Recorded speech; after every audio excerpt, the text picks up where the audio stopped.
Palju õnne! Oled valitud esindama Eestit PISA uuringus. PISA uuringust räägitakse palju. Mis see siis on?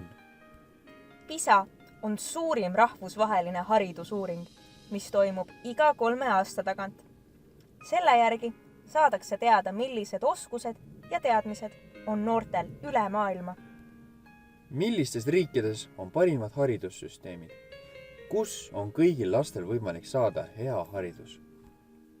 Koos sinuga osalevad PISAs õpilased 85 riigist ja te kõik teete täpselt sama testi.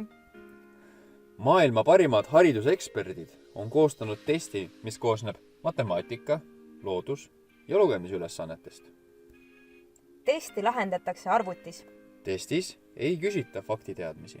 Kasutada tuleb loogilist mõtlemist. Esmakordselt PISA testis lahendavad mõned teist selliseid ülesandeid, kus teil palutakse mõelda ebastandardselt ja loovalt. Eelmistes uuringutes on Eesti õpilaste tulemused olnud väga head. PISA 2018 uuringus olime esimesed Euroopas. Nüüd on sinu kord ennast proovile panna. Sest sel kevadel toimub PISA 2021 eeltest. Eestis teeb testi 3500 õpilast 68 koolist. Kõige rohkem on testis matemaatika ülesandeid. Lisaks vastavad kõik õpilased õpilasküsimustikule. Küsimustikule vastamiseks on vaja infot vanemate hariduse ja töökoha kohta.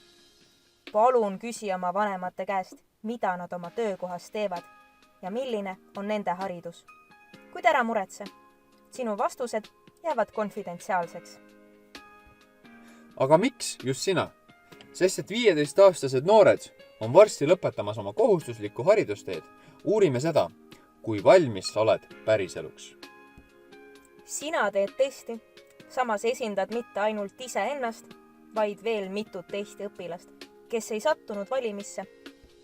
Sinu ja teiste õpilaste tulemused koondatakse ja nii võrreldakse Eesti õpilaste teadmisi teiste riikide õpilaste omadega. Kõik 85 riiki järjestatakse. Nii saame teada, kui head me oleme võrreldes teistega. Testi ülesanded on seotud eluga. Näiteks, pitsarestoranis saad juustupitsa ja 2 lisandit. Mitu kombinatsiooni võimalust sul on? Võimalusi ei ole lõputult. Ainult 49% õpilastest vastasid õigesti, et on 6 võimalikku kombinatsiooni. PISA on näidanud, et tüdrukud on paremad lugemises, poisid matemaatikas ja mõlemad saavad võrdselt hästi hakkama loodusteadustes.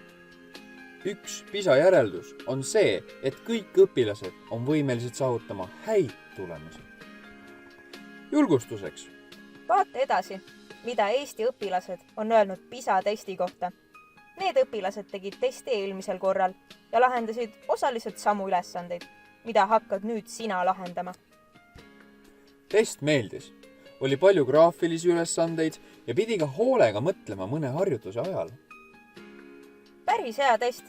Sai tundidest ära ja polnud midagi nii peadmurdvat ka. Ülesanded ei olnud rasked ja neid pidi lahendama loogikaga. Teemad olid sellised, mida koolis eriti ei õpi, aga elus läheb kindlasti vaja. Oli veidi keeruline, kuid väga hariv. Sain uusi teadmisi. Selliseid uuringuid võiks toimuda ka koolis tundidena. Tegelikult oli kerge test, aga ei viitsinud pingutada.